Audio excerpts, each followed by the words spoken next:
نحمدہ و نصلی علی رسول الکریم بسم اللہ الرحمن الرحیم۔ آج سے تقریباً 18-19 سال قبل جب 11 ستمبر کا واقعہ ہوا تھا تو پوری دنیا افغانستان کے اوپر چڑھ دوڑی تھی، اور اس دوران دنیا کو علم ہوا کہ برطانیہ کے ایک صحافی ایوان رڈلی جو ہے وہ وہاں پر موجود ہے اور طالبان کی قید میں ہے، اور حملے سے پہلے یہ کوشش تھی کہ اس کو کسی نہ کسی طریقے سے رہا کرایا جائے، لیکن طالبان نے خود ہی انہیں چھوڑ دیا، اور ایک رات تقریباً 9 بجے 10 بجے کے قریب اندھیرے میں تورخم کے بارڈر کے اوپر سرچ لائٹس لگی ہوئی تھیں جب وہ خاتون ایوان رڈلی وہاں پر پہنچی۔ تمام ویسٹرن اور لوکل میڈیا صرف ایک سوال پوچھ رہا تھا کہ طالبان کا آپ کے ساتھ رویہ کیسا تھا؟ تو اس نے کہا کرٹیس اینڈ کلچرڈ، اور اس کے بعد میڈیا کے چہرے پر ہوائیاں اڑنے لگ گئیں۔ وہ خاتون جہاں سے چلی گئیں انگلینڈ پہنچیں، اور انہوں نے وہاں پر جا کر اسلام قبول کر لیا اور اپنا نام مریم رڈلی رکھا۔ یہ وہی خاتون ہے جس نے عافیہ صدیقی کے لیے مہم چلائی۔ اس خاتون نے کہا کہ میں جن لوگوں کی قید میں رہی ہوں وہ اس دنیا کے لوگ نہیں لگتے۔ وہ زمرد جیسی سبز آنکھیں اور کالے بال اور خوبصورت لمبے قد والے جوان تھے کہ جن کو دیکھ کر یورپ کی کوئی بھی خاتون اپنا دل ہار جائے۔ میرے سامنے ایسے نظریں جھکائے پھرتے تھے کہ جیسے وہ میرے کوئی مجرم ہوں۔ یہ کس دنیا کے لوگ ہیں کہ جب بمباری ہو رہی ہوتی تھی اور اس کے باوجود بھی اللہ کے سامنے سرسجود ہوتے تھے، اور جن کو کھانا اگر کم بھی ملتا تھا تو مجھے زیادہ کھلاتے تھے۔ ایسا ہی ایک اور واقعہ آج کے اس دور میں 19 سال کے بعد پھر ہوا ہے۔ ایک شخص جو 3 سال افغان طالبان کی قید میں رہا، آسٹریلیا کا ٹیموتھی ویکس، جو کہ وہاں امریکن یونیورسٹی کابل میں پڑھانے گیا تھا، اور پھر اس کے بعد وہ اپنی کہانی بیان کرتے ہوئے کہتا ہے کہ 3 سال کی لمبی قید اور اس کے اندر دنیا بھر سے مایوسی کے دوران انہیں طالبان کے رویے اور اسلام کی حقانیت نے اسلام قبول کرنے پر آمادہ کیا، اور وہ جیل میں ہی مسلمان ہو گیا۔ اور پھر اس کے بعد آسٹریلیا جا کے اس نے اس بات کا اعلان کیا، اور اس ٹیموتھی ویکس کا نام جبرائیل عمر بر ہے۔ آج وہ آسٹریلیا سے ہمارے ساتھ موجود ہیں۔ Welcome mister Jibrail Umar to the new television show. السلام علیکم۔ Alaikum salam wa rahmatullah. MashaAllah. It's a pleasure tonight, sir. Mr. Jibril, you have been in the captivity of Taliban for about 3 years. It started in August 2016 and you were released in a swap on August, I think, 2019. So may I know the entire ordeal? Will you please tell the entire story to us? I was taken in 2016 from Kabul. Mm-hmm. From Kabul, we were taken over the mountains and into Pakistan, where we were held in various locations throughout Pakistan and Afghanistan across the approximately 3.5 years that I was kept with the Taliban. We were moved continually throughout this time. In fact, 33 times we were moved. We were kept in windowless cells. My hands and wrists were chained 24 hours a day. And we were in very basic prison conditions. How you come to know that you are in Pakistan? Because the entire terrain is completely identical.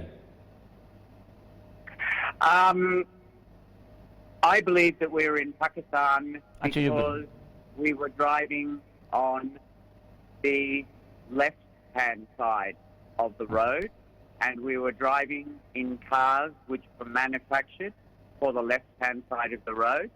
At times, we also received medical and other equipment which had receipts or printed out numbers that identified the goods as coming from areas such as Quetta and Shaman.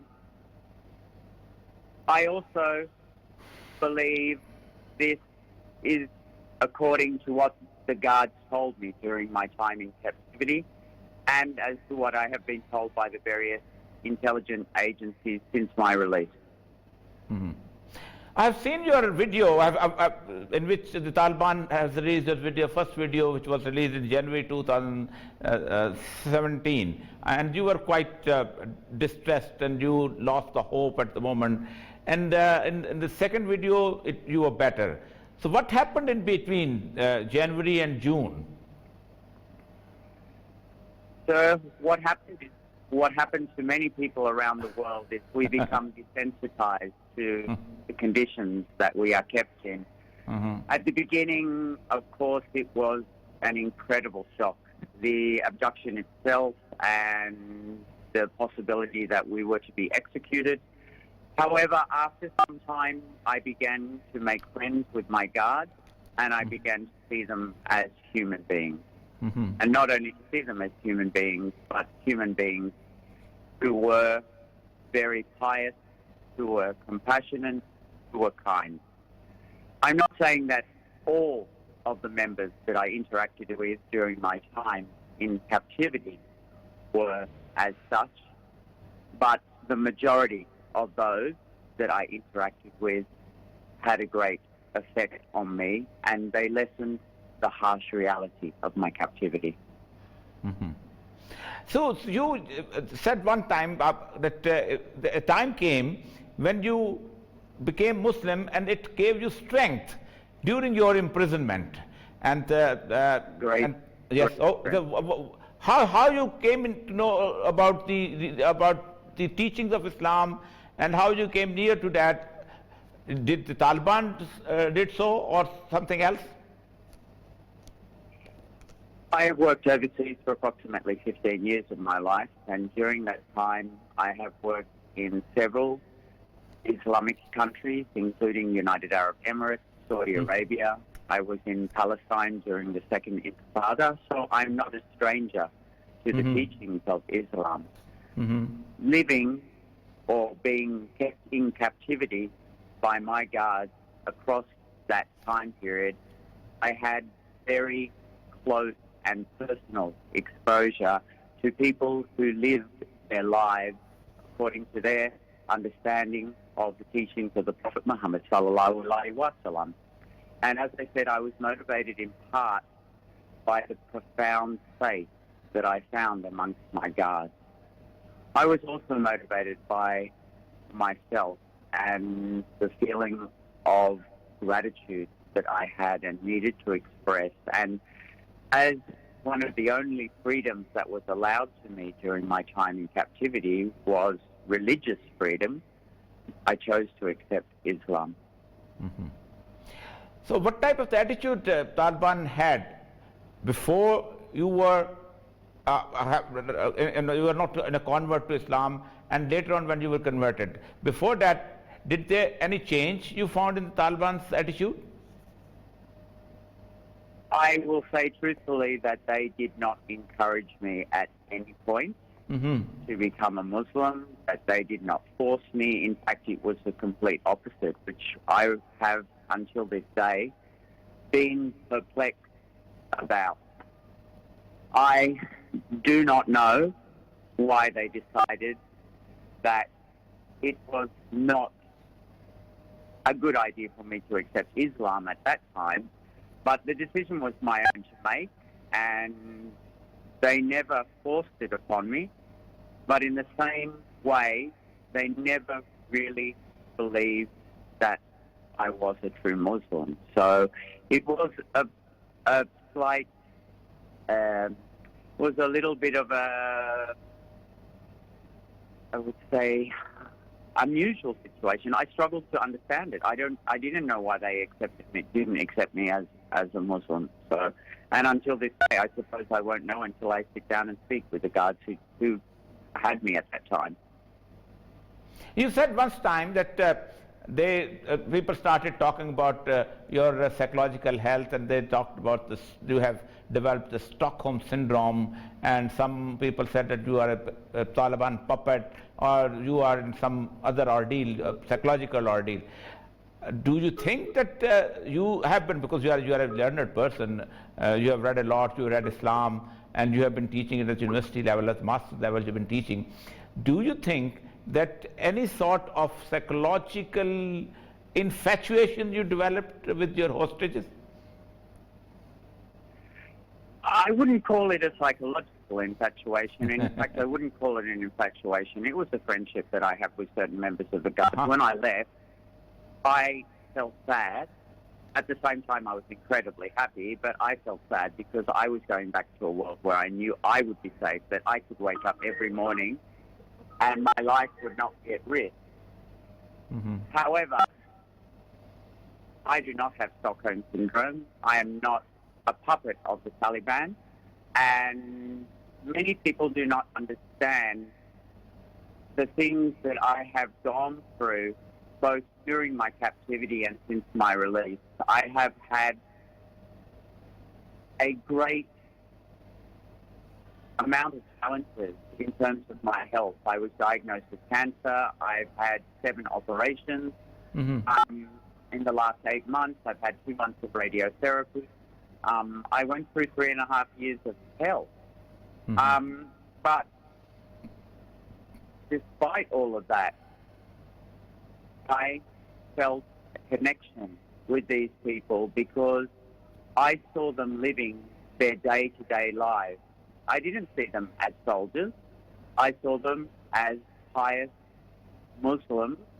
They got up in the morning, they prayed, they conducted themselves daily in accordance to what I believe was the Sunnah of the Prophet Muhammad sallallahu alaihi wasallam and the teachings of the Holy Quran. And I was actually lost for words when I saw these people of such great faith, because we don't see it in Western society these days. During your These were captivity, ordinary people.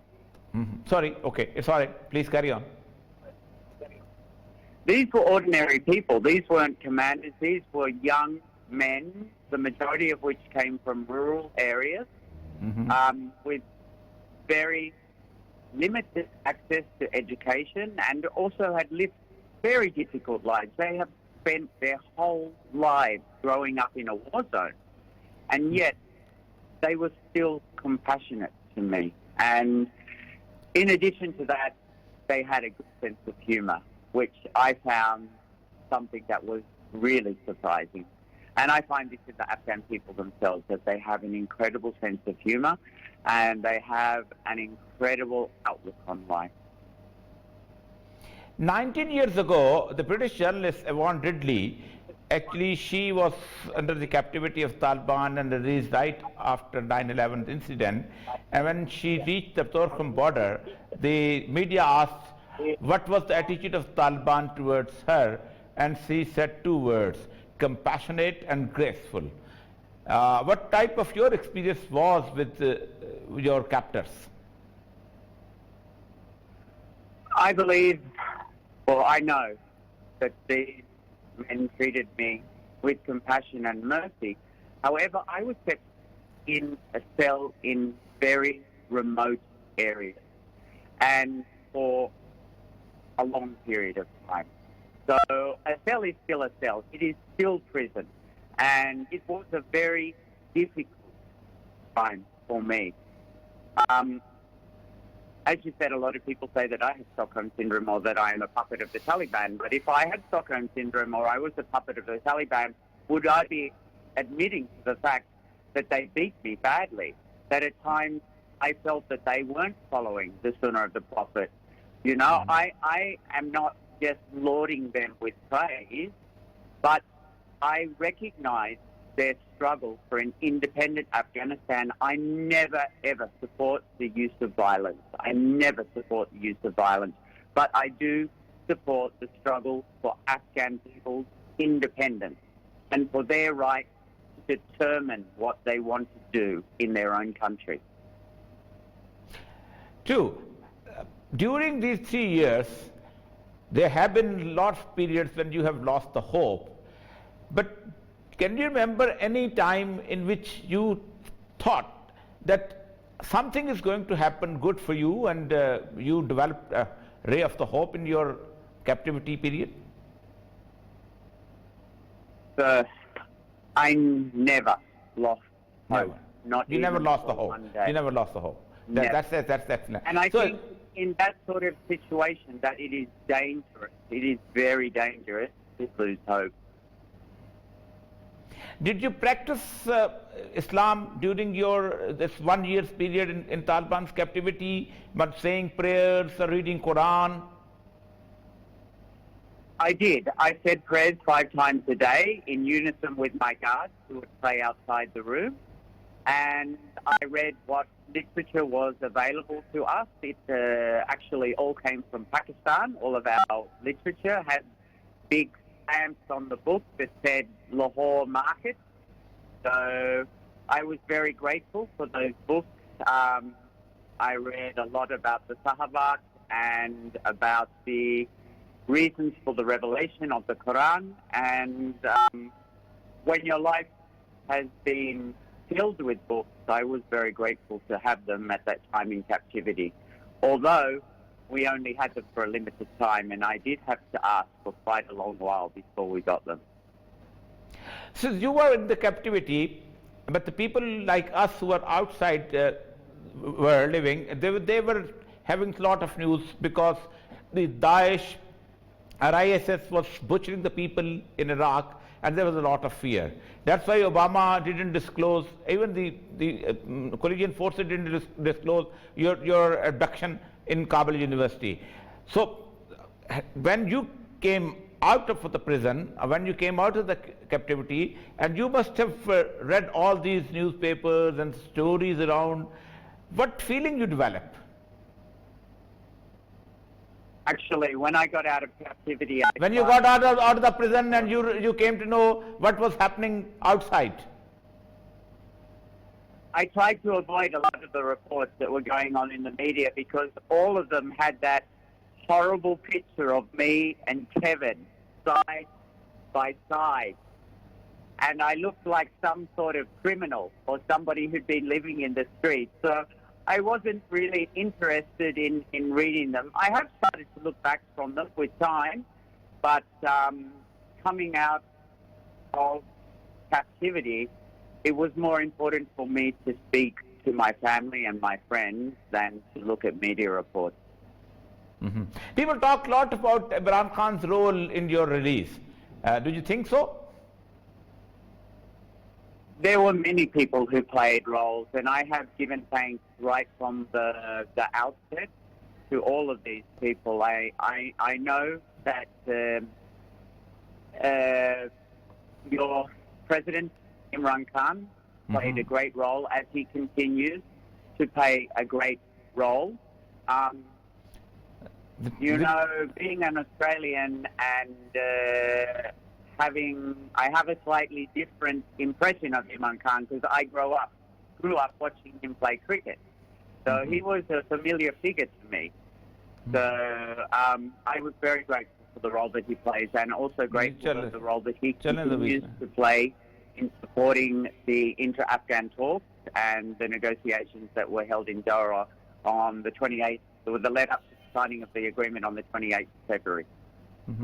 Mr. Ibrahim, we are going to have a break, and we'll be back with you after a few minutes.